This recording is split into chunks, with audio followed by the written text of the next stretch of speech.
One down.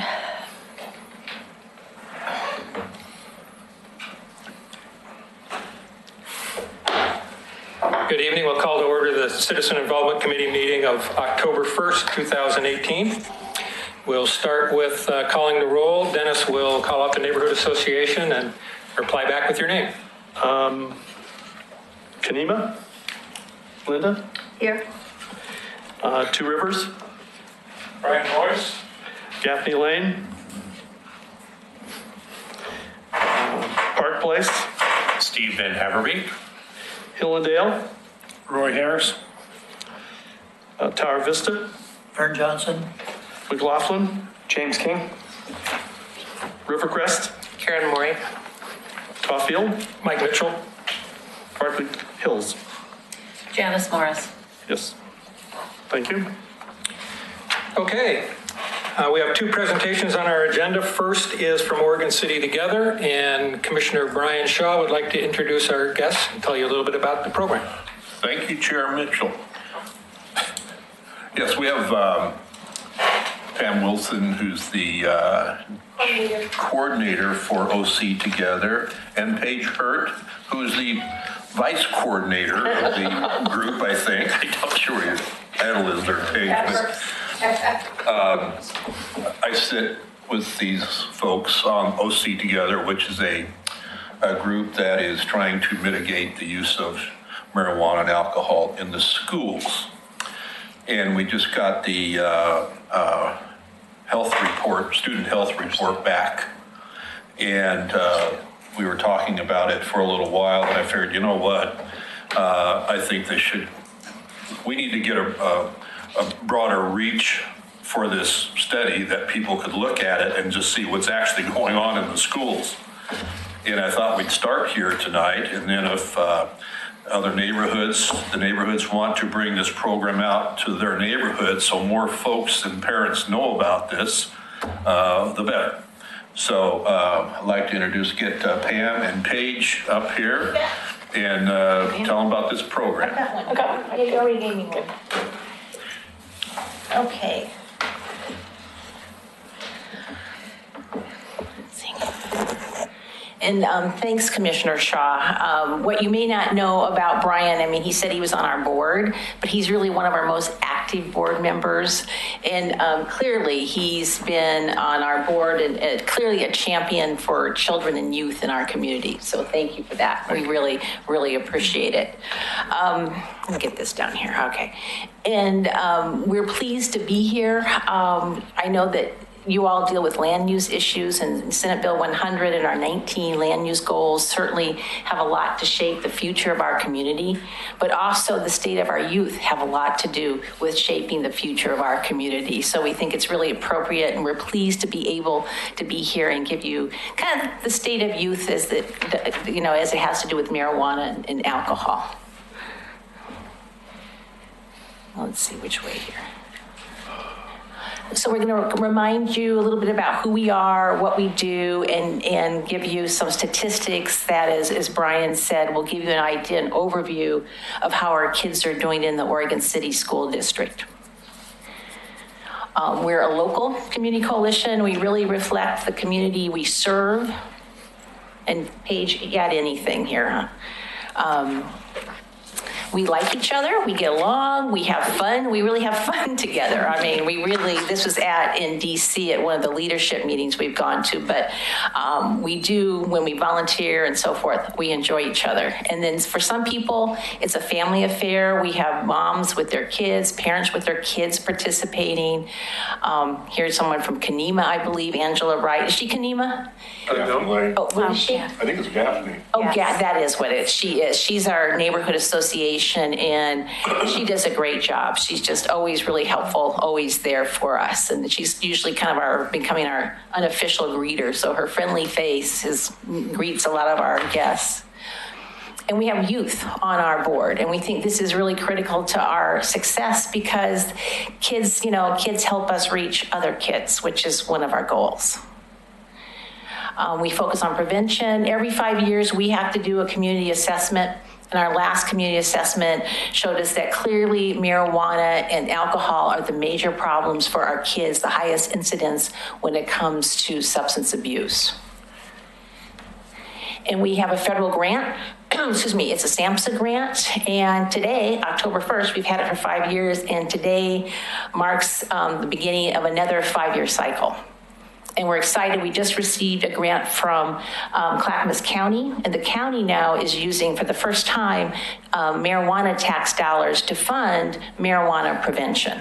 And most jurisdictions are not doing this. So it's clearly something we acknowledge them for, because I think they've been very farsighted and looking down to the future on wanting to prevent problems before they occur. And our strategies are research-based, best practices. So we do parent education, parent training, teen education, teen awareness, and policy and environmental changes to prevent marijuana and alcohol use. Those are our main strategies, right? Yeah, okay, that's what I thought, okay. So because we are research-based, we conduct surveys. We do a parent survey every year. The school district does this for us. And actually, the school district is our fiscal agent. So they're a very strong partner. And they also conduct the Oregon Student Wellness Survey, which is done every other year. So I'm going to give you some of the responses that we had from our most current studies. And here's some information from the parent survey. And we ask the same questions every year. This year, we used a new survey tool and changed the timing of our survey a little bit, and our response really almost tripled from parents. So you see some changes in numbers here, but we believe because of the highest response, the 2018 numbers are the most accurate. And then we'll know more about when we do the survey again this year, next year, we'll see what that trend is looking like. But parents who talk to their kids early and often is the best protective factor for kids, as is preventing them from using drugs. So we asked them about, are they talking to their kids? And this is going to be a topic of our county grant. We're going to do a lot more work with increasing awareness among parents of how important this is. Again, having clear rules, consistent rules, parents having clear rules about using drugs is another really great protective factor. And that's one of the reasons we asked this question, obviously. Now, the student wellness, yeah, go ahead. Sorry. Yeah, ask a question anytime. So every one of those between 2017 and 2018 seem to have gone the wrong direction. They have, and Is that a certain? You said there was a difference in the survey method? Yes, we think it is the survey because we asked the same questions, but this year we used SurveyMonkey, which is a much better looking survey tool, which I think really increased the response. So we are thinking there's, we don't think that there's that big of a difference because clearly if there was, it's all those definitely are going in the wrong direction. Yeah. So that's why it's really going to tell when we come back a year from now and we have another survey under our belt because we just don't know. Okay. But anything. Well, and the sample size made a huge difference. Yeah. As Pam mentioned, in 2018, we more than doubled the sample size. And so that just skews from the data collection standpoint. So, but there are some big disparities between those numbers, clearly. Yeah. So the Student Wellness Survey, the school district does in partnership with the Oregon Health Authority. Every other year, pretty much most of the school districts across the state do it. And so this is the one they did this spring. So clearly marijuana use is increasing in our community amongst our 6th, 8th, and 11th graders. While it's increasing, though, even for the 11th graders that have the highest rate, it's still about 1 in 4. So, a lot of kids in middle school think that, everybody in high school is, using marijuana, but clearly this is not the case. But still, we really need to work and keep these numbers low. Now, this one alarms us, quite frankly, because obviously if you think something's not harmful, you're going to be more likely to use it. So when we look at this, particularly among the 6th graders, they had a big drop in their perception of harm. So again, this is why we're so excited to have the county grant, because we're really, with that grant, we're going to focus on sixth graders and go down as far as fifth graders too, because we see this as a precursor possibly to increased marijuana use. And it's interesting to note also that the 11th graders, they think that alcohol is way more harmful than marijuana. And I think some of that might be because in the same survey, they asked questions about drinking and driving. So I think maybe, even though this is, quantitative survey, it doesn't give us qualitative, on the whys, but we're thinking that might be why there's such a big difference. And so sixth graders think that marijuana in alcohol is easier to get now, and 11th graders think it's not so easy. And then there's 5 questions in the survey that they ask about happiness, depression, stress, anxiety. And so then they group them together and give them a score. And the students that are at or above this score are clearly stressed, anxious, and may have mental health problems that need to be dealt with. So that's kind of a mouthful, but clearly this shows that our students in the school district are increasingly more stressed and more anxious. And why we track this in particular is because kids who are stressed, kids who are anxious, use marijuana and alcohol 2 to 3 times more than kids who don't. I mean, some of this seems like, common sense in many ways, but now we have it in survey form that clearly they use a lot more. Anything to add to that? I would just say that, so the MHI stands for mental health inventory. And so if you were interested in what exactly those questions are and what the students are asked, you could just Google it and it'll tell you what the MHI 5 questions are. Great, thank you. And it's the same for alcohol use. Kids who are stressed and anxious use alcohol more than other kids. And that's kind of one of the reasons behind the Healthy Futures film series that we're kicking off this week. We are starting with 2 films. The Be Here Tomorrow, it represents suicide, the ripple effect. That is a young man, Kevin Hines? Yeah, Kevin Hines, who jumped off the Golden Gate Bridge. He obviously survived. Now he's a huge advocate for suicide prevention. So we feel that this is a really important film. It's going to be shown at the Oregon Trail Center. Thank you, Brian, for getting that donated. And it's sold out for this Thursday, October 4th, but we're showing it again next Wednesday, October 10th. And I have flyers here for you. I'm going to leave to remind you. And then Angst is a really critical, important film for youth, young adults, and their families, and also educators, really anyone. It's going to talk about anxiety, what it is, symptoms of it, and what we can do about it. And it has interviews with young people, teens, and parents, as well as experts that are going to provide advice and resources and how they've handled it and what they've learned. And then afterwards, we're going to have a local panel of experts and teens and parents to really provide more advice and more resources. And you're on that panel.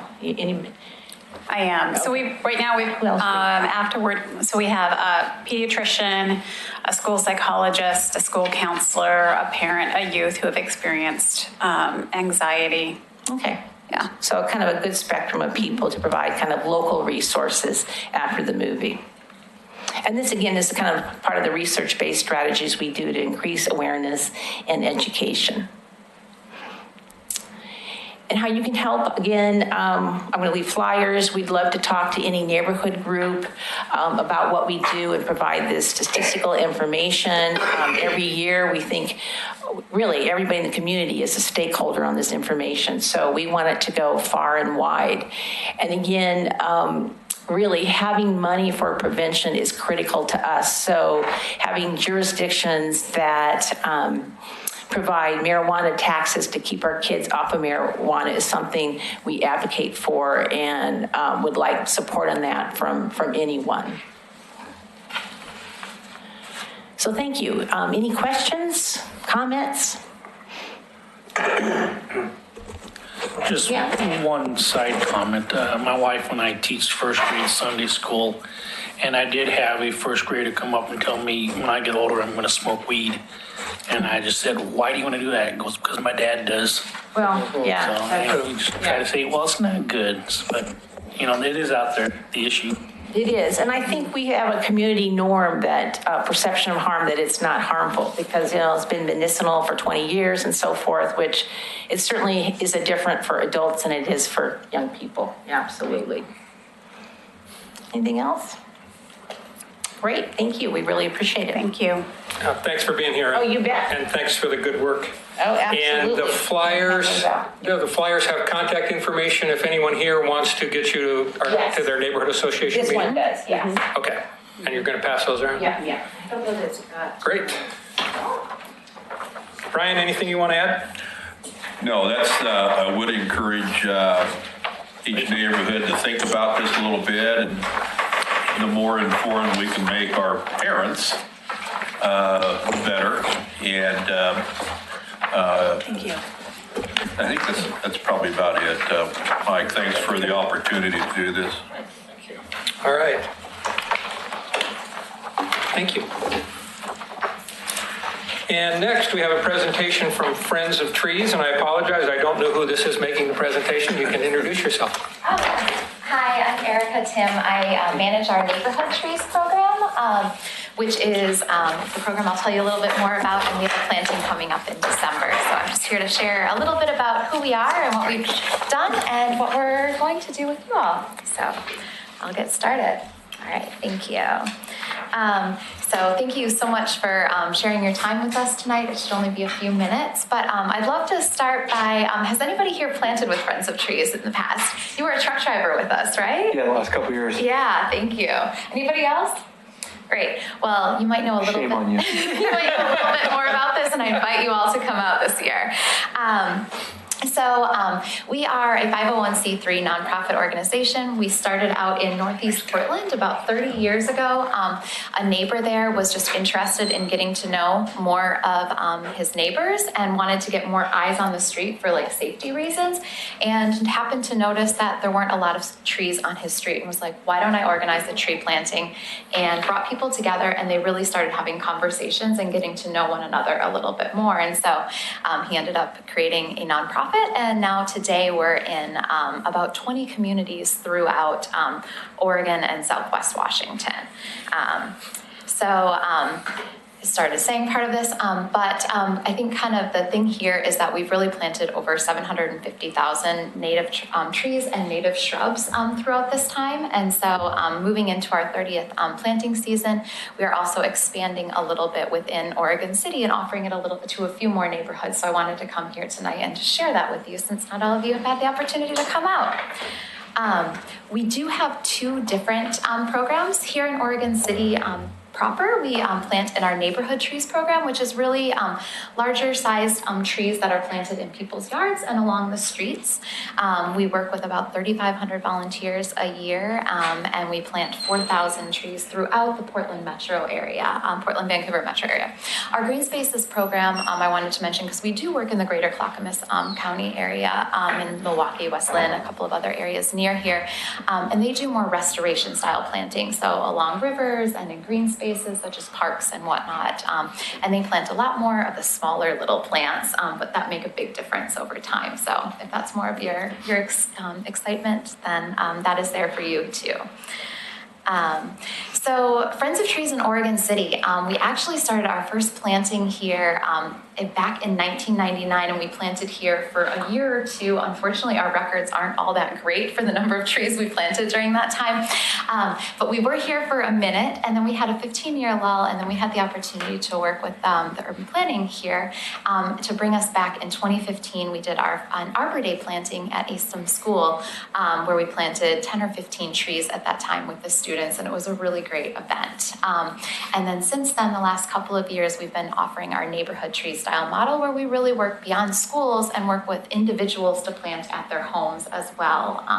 And so part of that is offering you the opportunity to come out and plant and meet your neighbors. And what we often find is it's not so much just getting trees in the ground, but people are actually enjoying each other's company, and we end with a potluck lunch, so you really get that time to connect with the people that are in your neighborhood neighborhood and also planting trees or just out generally volunteering. So we started out in McLaughlin and Barclay Hills. In 2016, we added Rivercrest, and then last year we actually did a small planting in South End as well. And then this year is when we're expanding out to several additional neighborhoods outside those original 3, because the vision for the city is really wanting to be able to offer this to more and more residents, not to just centralize it into a couple of neighborhoods. So the vision is together trying to grow slowly into additional neighborhoods. So Gaffney Lane, Hazel Grove, Hillendale, South End, Tower Vista. If you're in any of those neighborhoods, I encourage you to just, Google Friends of Trees. We have an Oregon City specific website I have at the end, and think about joining us or just sharing it with your neighbors. I also have some flyers I can hand out. But since we started planting here in 2015, we have added 308 trees to the neighborhoods we've been planting in. So it is making a small impact towards just urban heat island, stormwater management, habitat, and all of the other good things trees provide. So what's next? So our planting this year is on December 1st. It's typically that first weekend in December, that first Saturday. You still have about a month to sign up for trees. So if you are interested in getting trees with us, you can sign up by October 29th. And what that does is just lets us know you're interested and gives us enough time, if you do want a tree along the street, for us to come out and assess that space, make sure there's no conflicting utilities, and then we're able to give you that information, your list of trees, and you can pick them. We do request a $35 copay just to help pay for some of the general costs, but if that's a financial barrier, we can definitely work with people on the cost. So if you or any neighbors that would be interested, but finances are a barrier, but they'd want a tree, just reach out to us. We want to help you get a tree. And then, we never want to leave you out there hungry and not caffeinated. So we start the day with hot coffee and breakfast snacks, and then you head out to plant and you come back. And folks in the neighborhood have also helped sponsor usually a soup potluck lunch, as we have. And so we try to offer vegan, gluten-free, and multiple different options, no matter what your dietary needs are. You can come back, enjoy that with the team that you went out planting. Hopefully you got to meet some good people. I believe James has planted with the same crew leaders twice in a row, if I remember right. Yes, yep. Yeah, and so that was actually a really fun coincidence, but I know they were really excited about it. And so, and so it ends up being a really fun day. We have a lot of first-time volunteers come to us and just come a little nervous, and I feel like most people end feeling pretty good and pretty happy. We provide all of the trees, tools, everything. Really, all you have to do is show up, and if it's raining, try to remember a raincoat, and we'll make sure you're taken care of. And so for more information, this is the Oregon City Focused website. So if you go to friendsofTrees.org/OC, that will take you to the page that my coworker Ian, he's in the purple vest in that photo there, manages, and just make sure it has all the details for the Oregon City events up there. And he couldn't be there tonight. He'd be here tonight. He's in another location, but he's really the primary contact. Him and I work on this planting together, but he does a lot of the inspections and can answer a lot of those very detailed questions if you're interested very specifically about your property.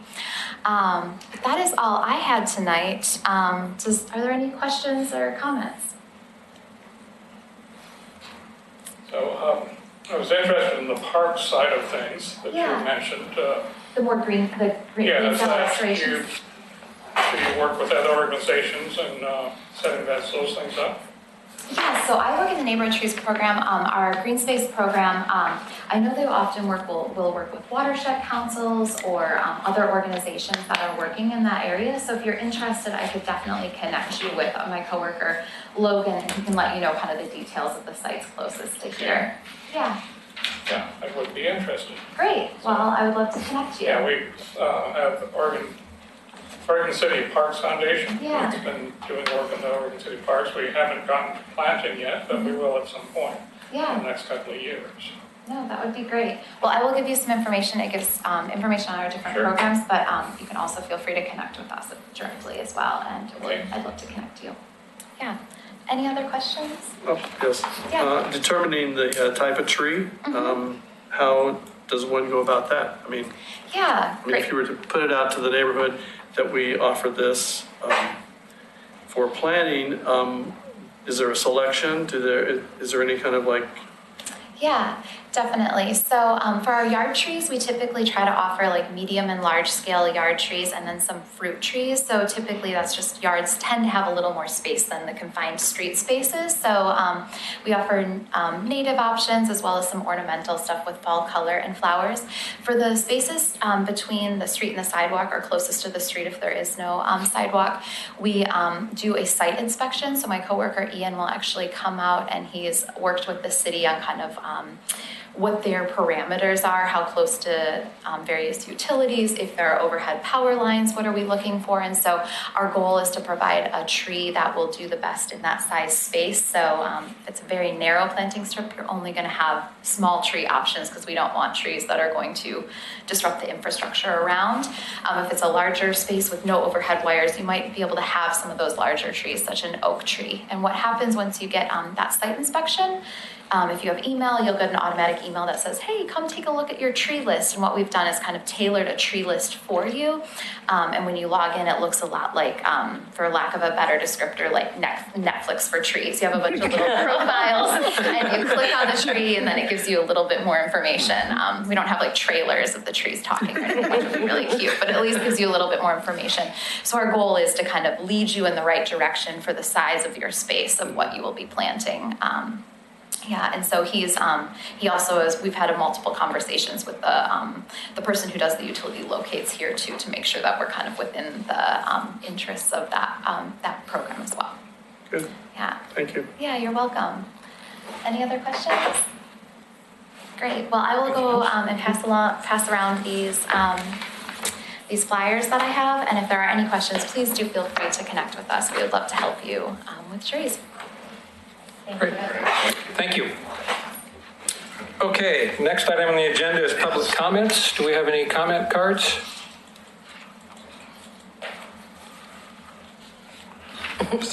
No, we don't. Comment cards? Sorry. Okay. Anyone in the audience that didn't get a chance to turn in a card yet want to make a comment? Okay, no public comments. So we'll move on to staff liaison update on questions from our last meeting. Thank you. We actually didn't have any specific questions for me to respond to, but I'm going to use this time to kind of highlight some of the emails you've been receiving from me the last week. The city has a community survey, so please do forward that on to your contacts in your neighborhood so we can get a good sample size to our survey.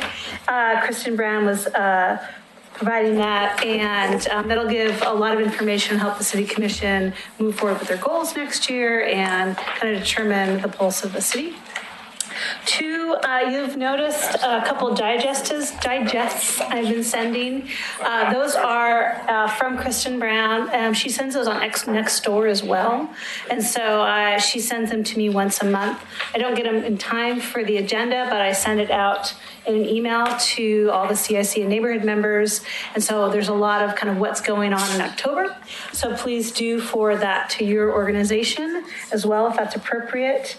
And for Friends of Trees, I will get some good information and put that in an email as well for people who sometimes need an email reminder. And you can forward that information on to your organization next week.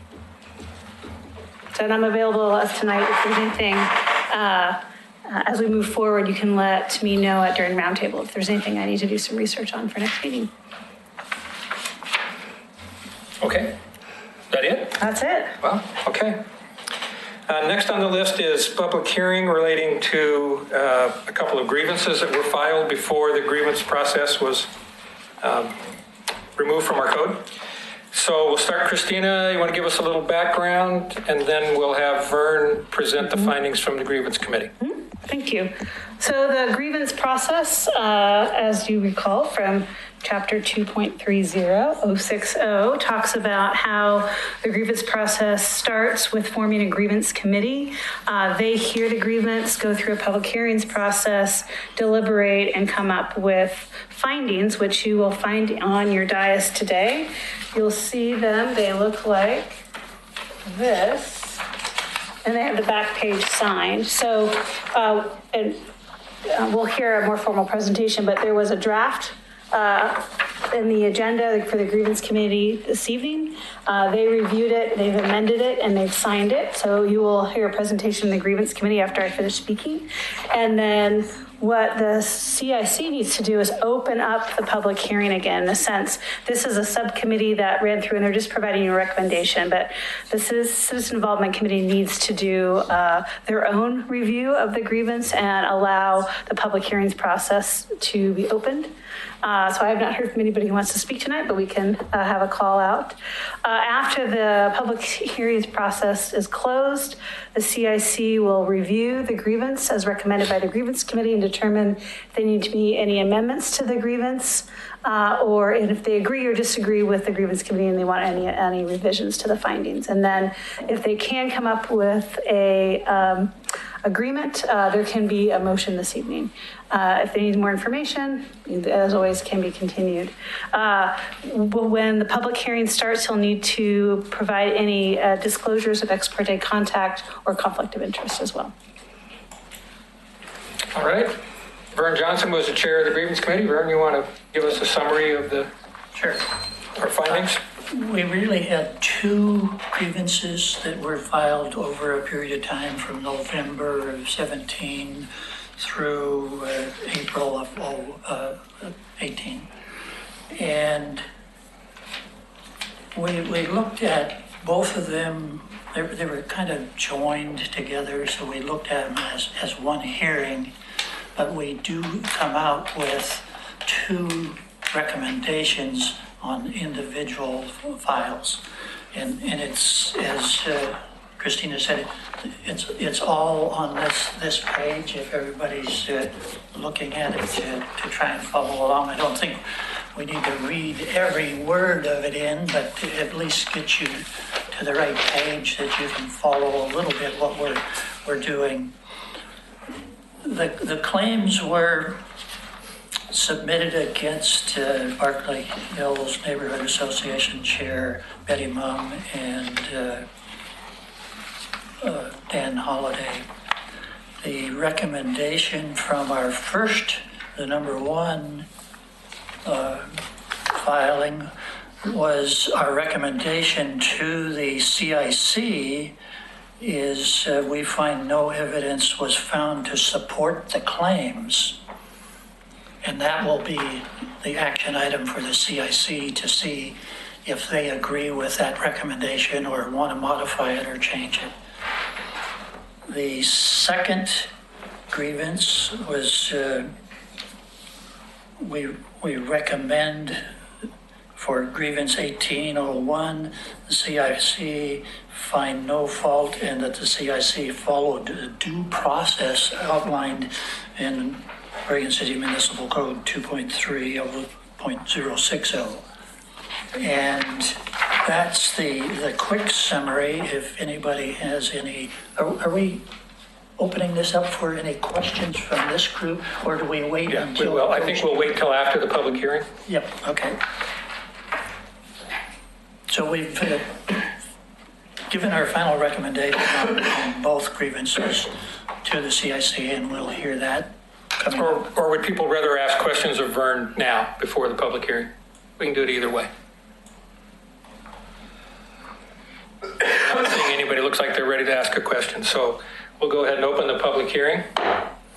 And the first item, do I need to go individual by individual or just ask everyone about? I think you can ask everyone if they have any declaration. Does anyone here have any ex parte contacts that they need to disclose?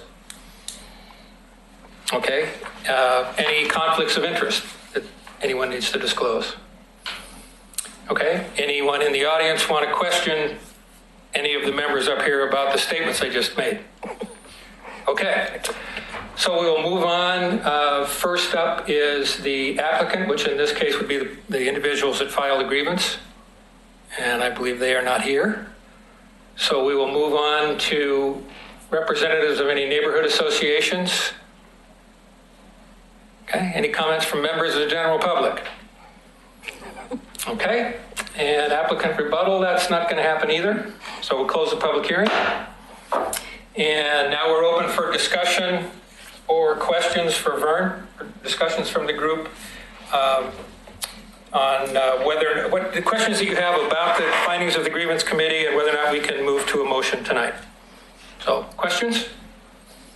Yeah, I had read the original draft, I did not know that it was a draft. Was there any substantial changes to that? No, that was not what the changes were. We added a couple of findings of support, kind of as the attorneys reviewed the draft copy.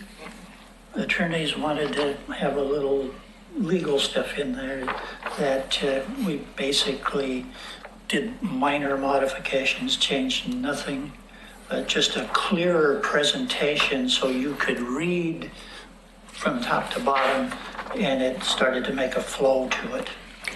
And then we also changed the order. We start out of the change because we had 1801 first, and we moved that second. We went to 1704. Yep. We made one, we just switched the order. Put it in order of when this original grievance was filed. We had to. And that's not a substantial change. No, just ease of understanding followed up. Okay.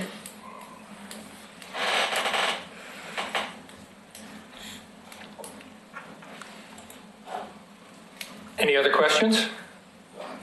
Has everyone had enough of an opportunity to read this that someone could consider making a motion? Or do anybody need a little more time? I would move that we accept the report and act on the recommendations. I second. Do we need to say in that motion that we then are passing these findings to the Yeah, city I think commission? the best, No, we don't. No, so this is a final unless called Okay, up. So I think some of the best ways to do it is the CIC could adopt the findings as their own. So accept the grievance committee findings and adopt them as their own could be an appropriate motion. Okay. Okay, so I would make a new motion that we accept the findings and adopt them as our own. I believe that's. Okay. Did I hear a second somewhere? Second. Yes, I second it. All right. Moved and seconded to adopt the findings of the grievance committee as our own. Any further discussion? Dennis, can you call the roll, please? Sure.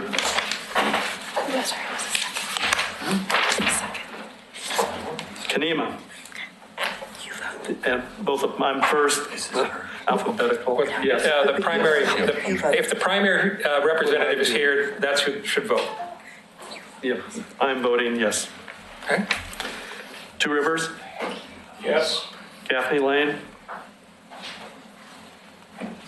Park Place, Yes.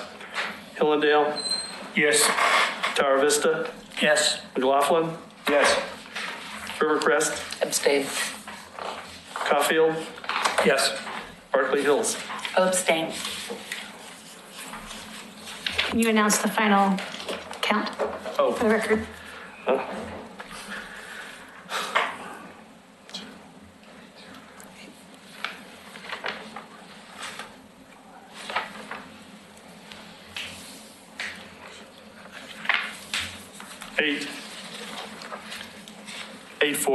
8 in agreement.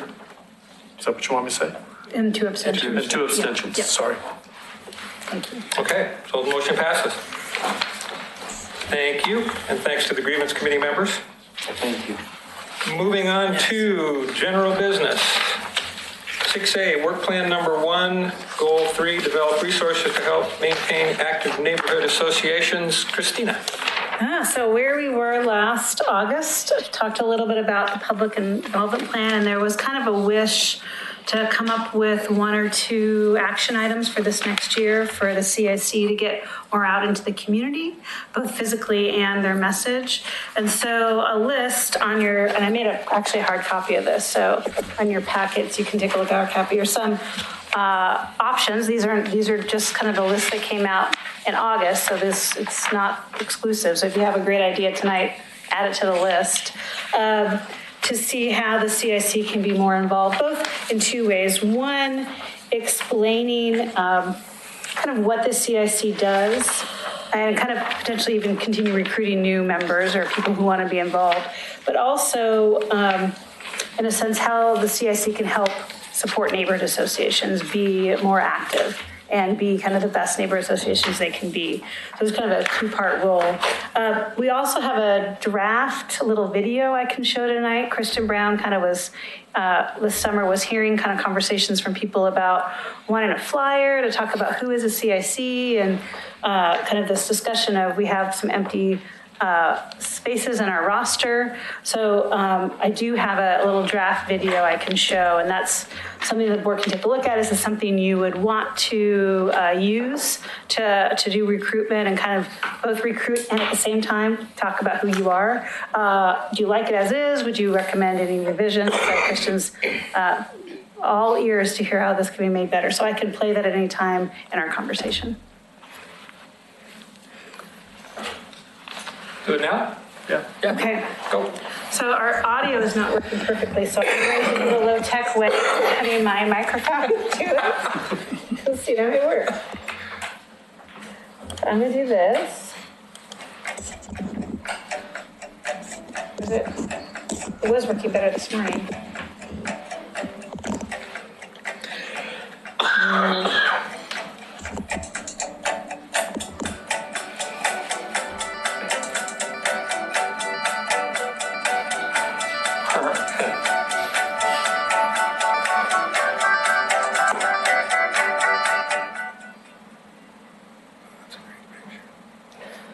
So this is an idea that we could use for recruitment. We're open to your comments or how if you like it as is, or if you want a revision, but kind of how this can be built into some of these other work plan items on the list. I'd be interested in that conversation. So I'll kind of hand it back to Mr. Mitchell tonight for kind of a group conversation. Okay. Any comments on the video first? A little fast. short. I'm lost. Why would we recruit for the CIC? The CIC is 2 people from each neighborhood association appointed by their neighborhood association. True. Why are we not recruiting for more participation in your neighborhood association? That's true. That can be the second. If this is something people want, that can be a second. I think the goal was, can we talk about who we are as a CIC and also, we noticed we don't have all the roster filled right now. So, there are empty spaces. So could we, the neighborhood associations that have spaces when to fill, and as we get to the next appointment year, can we use this to kind of gather people to convince them that they want to be on the CIC next time? So that's one option. So that was an idea of, could it be a call to recruitment and a way to talk about what the CIC does? I agree with Karen. I think what we really need is one to encourage people to go to their neighborhood association meetings. I've had the opportunity to talk to a few neighborhood associations lately. And good news, bad news. The good news is I used to think that Caulfield neighborhood really struggled to get people at the meetings. And the bad news is we're in the same boat with a lot of other neighborhood associations. Some of the ones that were the things that we've done that were a joint effort of a couple of different neighborhood associations got pretty good turnout, but the ones that was one neighborhood association was very few. And maybe, Brian, we're just too boring and people aren't interested in coming out to hear from candidates. We thought if we went together that they'd turn out, but it didn't work. But I guess it was discouraging in that if that's kind of the normal turnout, it's more of a widespread problem than I thought. I went to the Karen and Rivercrest and Kaneema's, Rivercrest and Kaneema's, which I think the 2 candidates here will agree was a better turnout, 40-some people there, a better organization. I don't know, I haven't been to any others. I don't know how the organization for the others that weren't very many people attending, how it played out. Was it logical and was it on target, or was it scattered all over the map? But I was impressed with the work that went behind the Rivercrest Kanema to get it all organized. They had it all planned out. They happened to have facilities that had a nice stage for the candidates to get up on. And the questions were handled very professional from an audience. Well, I was an audience at that everybody had their fair shot, and same questions took around the table a couple of times. And it appears the audience went away very happy. And the questions were timely for the things going on in the city besides the election. The election's coming up, but they were based on current events in Oregon City. So there's probably a message hidden there someplace that it might take 2 or 3 smaller neighborhoods going together, and I know the candidates would probably like that better. It's kind of embarrassing from the neighborhood side to invite the candidates to a meeting and there's more candidates there than there are audience. It's, you know, so. Maybe you're onto something there, Vernette. Not necessarily, forget about the election or candidates or anything, but maybe if we're going to try to get more people to turn out, maybe we need to have 2 or 3 neighborhood associations have one meeting and bring in nicer food and make a whole. Yeah, we gotta give people food, And it right? doesn't mean that the neighborhoods would be joined at the hip forever. No, They just co-op with each other on different topics at different times. And it gets that communication or knowing Linda a little better today than I did 2 months ago or 3 months ago. It develops that. Did you hear that right? Better food? That'll come out of the budget, right? I think he's tomorrow night, aren't you? Hey, we only gave you store-bought left over cookies. from the picnic? I would agree that since we're trying to encourage participation, we're also trying to encourage identifying, who the city staff is, who are in the neighborhoods. I think one way might be to broaden it and to encourage, there could be a seasonal thing, or it could be just, a periodic choice of the matter. But joining neighborhoods together would help the neighborhoods, just knowing who else, since we're all trying to do the same thing, work for the community.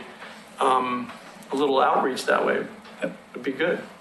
I go for that. I see Christina is writing things down over there, so I'm sure she's capturing all of that. I do know that some other neighbor associations outside the city sometimes use like a outside speaker or like emergency preparedness or just some topic, and then the sense the neighborhood support that speaker, like multiple. So is there, what's the thing that will, if I'm already not going to neighborhood association meetings, what will intrigue me to go to the special joint one? What's like a special thing that, like a special speaker or a special kind of outside thing that's alluring for the non-regulars? So the CIC put on emergency preparedness. I think there were 3 sessions and held them at the Willamette Community building. Yeah. And those were very well attended. People seemed to like it. So yes, the emergency preparedness special sessions, just citywide. Who was the presenter for those? Was it Clark? We had lots of presenters. Oh, so we kind of had a suite of. Yeah. So the fire district. I think we had Ramirez. a guy from Kanema that is always a geologist? Geologist. Scott Burns? That's him. He's from He's not from Kenema. He's not from Kenema, but yeah. He's visited our community. He has, yeah. Several times. Several times, yeah. We gave a joint meeting with, was a speaker, and McLaughlin neighborhood just came, just tons of everyone from joint. Yeah. Is there anything else on this list that kind of excites you? I think the goal tonight is we choose 1 to 2 projects and make that the work projects for the next year. Okay, so you're talking about the list on your staff report? List Already on the got staff that? report should be here. That's kind of the list that was come out through the discussion in August. I like the static information at the library. They certainly get enough foot traffic, but they have to be somewhat not tucked away back by the bathroom. But, usually if you're new to town, you're probably going to hit the library. Hopefully.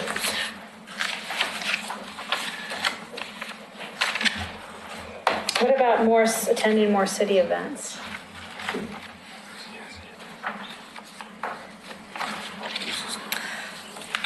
I'm going to give a toss-up here. I kind of like going back to farmer's market, maybe quarterly, but I'm not volunteering. I don't think we need to go back to doing it monthly, but... Yeah, of course. Just speaking personally, that's what got me involved in the neighborhood association the first time was William Gifford at the farmer's market. Grabbed me and drugged me into the booth and wouldn't let me get away until I put a pin in the map and told him what neighborhood I was in. That guy's on commission, so it's good. That's how we get people. I got involved with this move next door. So I'm hearing liking joint meeting concepts, static display, recruitment video, but make it different, make it why you would want to join a neighbor association. There's a one-page flyer, but that could maybe be brought into the static display about why neighborhood associations are good things to join. And the farmer's market booth. Yeah, if we can so what's a good way of ensuring that we can get people next summer? I think that's the goal is we can be ambitious, but let's follow through with our ambition. Yeah, maybe that's one for next June, July, when things warm up again. Any other thoughts that aren't on this list?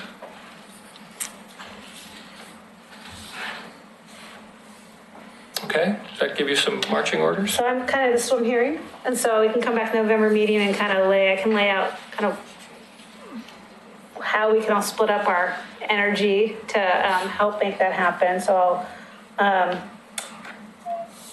kind of suggestions on how the neighbor associations can jointly work on, the ideas of do we all do one topic and then there's 3 different joint meetings, or do you find that your neighbors and create your own topic? So those are all different options that can be decided. Kind of what would be parts of a static display and who wants to help. And then kind of thinking between now, we can start thinking about how the group wants to go to farmers markets next summer. Does that sound like a good work plan for the next year? Mm-hmm. I'm seeing nods. Any other comments? All right. Okay. We will move on to roundtable. And as we do that, one of the things, if you have ideas for future meeting topics, throw those in as well. So roundtable, we'll start with you, Brian. Me? Sure. Yeah, I did like the joint meeting idea. I think that we're adjacent to both Park Place and McLaughlin primarily. And that's something we could develop a little further, I think. Past that, I don't have a lot to report.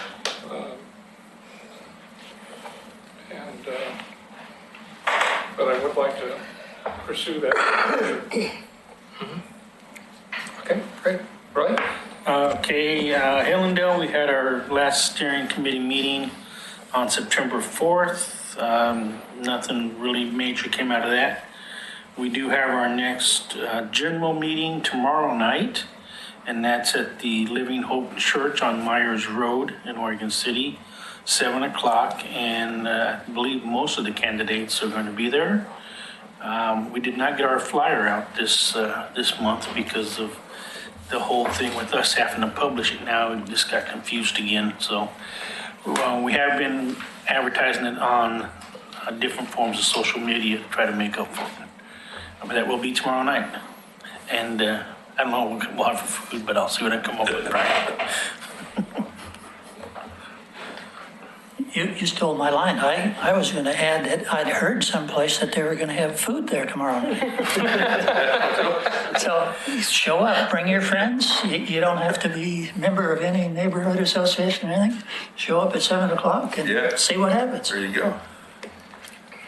Kenema had a joint meeting with Rivercrest and with the candidates forum. It was well received. And we're having our steering committee meeting, I think it's the 17th of this month, October. It's coming out, it's the 17th. Okay. Barkley Hills, we had our meeting last month and we had candidates and we had a really good meeting. It's always a plus when we have a good meeting. That's right. Everything went really smooth and everything went really well.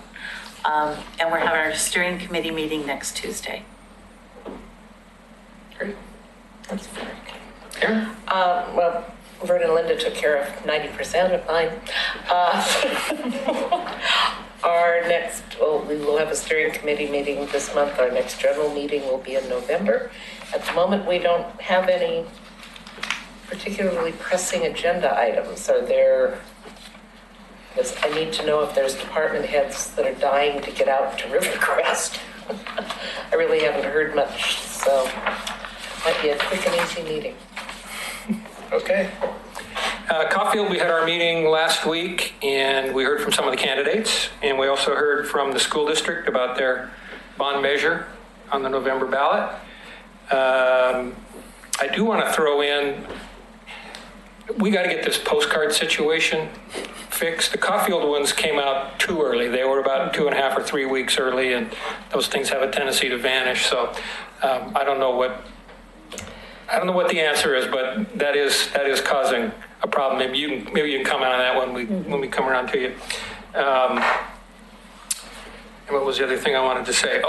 Future meeting, we're trying to get the developers of the Oregon City Golf Course property to our next meeting or possibly the one after that to find out where they're at on that project. That's it. Linda covered our neighborhood. So Park Place, we had a steering committee meeting on September 17th. I think we had about 20 people there. And since we only have 8 on the steering committee, we're very well attended. Of course, a couple of them were candidates. We have our general meeting October 15th. And the candidates are again going to be there. At least they're scheduled to be there. Who knows? Look at that. We do have an issue. For the past 15 years, we've used banners to tell people that our meeting is coming up and what site it's going to be at. Apparently, the city has decided that banners cannot be used in the city. So we're not thrilled with the having what we've been using for the 15 years that I've been in the neighborhood no longer allowed.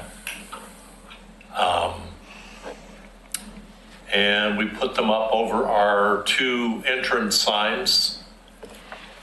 And I don't know, and the city was wanting like $1,000 for us to get those approved. But if anybody has any ideas, we've talked with one of the candidates, and after he has finished with his signs, he was going to donate them to us, and we could put contact paper over them saying, we're going to have a meeting. the banner was a much better size for a 40 mile an hour highway. So, and if you want to get people to show up at meetings, have lots of land use issues. That's true. Or lawsuits. Yeah. Sorry. Is there anything else? The sign thing was important because we struggle a lot in the communication effort to let people know. Other than that, and we will have the candidates speak as well as the school board will speak at the meeting. And as usual, we include the OC Police Department so they can provide some updates to the community. And we also invited the what's the name of the water? The Southport. We invited Southport because we've got some issues with with our water supply coming in and the park being dug up, and we've got an issue with Park Place Park being dug up, and also some vandalism going on. And so we've got also invited people within the city to participate to address some of these issues. McLaughlin Neighborhood. On Thursday, we'll have a steering committee meeting, and our next general meeting is November 1st, and we've already had the candidates come, so boring. Not the meeting, just nothing going on in the future. Apologize. Christina, anything else? Yeah. Or maybe you can talk about the postcards. So postcards, this is like the never ending. We thought we had solved it by providing the date of when we wanted it to be mailed, but those dates are seeming to be ignored or not working with the process that Buell's has, because they actually don't mail them. They send them to a third-party mailer, and they're sending them too early. And so we have had conversations with Buell's. It may end up either we will not be able to resolve it because they won't be able to hold it, a finished product till a date certain, or we may have to constrict our timelines so they're shorter. But just know that we were over cautious because we didn't want things to come out 4 days before the meeting. So we're just trying to, if we can't get what we want, which is them holding it to that date certain to mail, we might have to reduce our timeline. So the target is just a little bit closer to what we wanted. So you may be seeing a new email from myself and Kelsey with new dates coming up sooner, and it's probably going to be more of a 2-week window. Okay. Secondly, for people who have been following the Equitable Housing Project, the Planning Commission is just finishing up their public hearings on that, and it'll soon be moving towards the City Commission hearings on the proposed code changes. If you haven't kept up with the code changes and want to find out where they are going, there are red line copies and final versions on the Planning Commission agenda for next week, as well as links on the Equitable Housing page on the city's website. If you still have questions, you can contact Pete Walter. He's out of the office. We'll be back on Wednesday.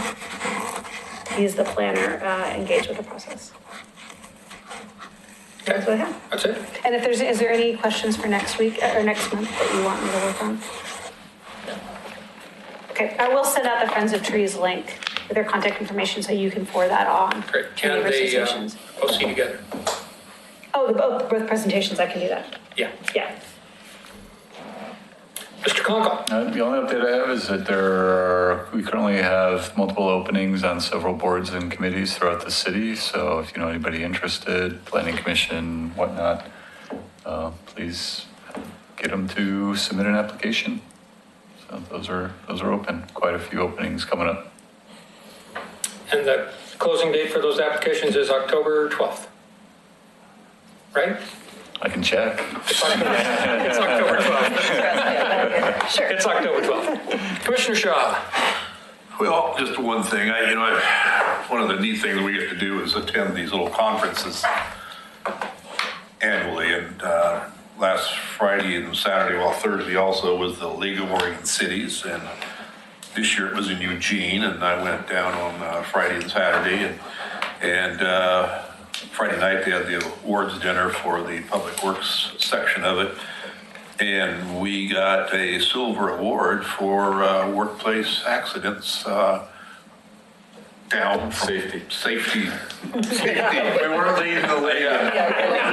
We got silver for paying less workplace accidents. How's that? So, but I'll be bringing the little plaque to you Wednesday night. So that's it. So it's pretty nice. That's it?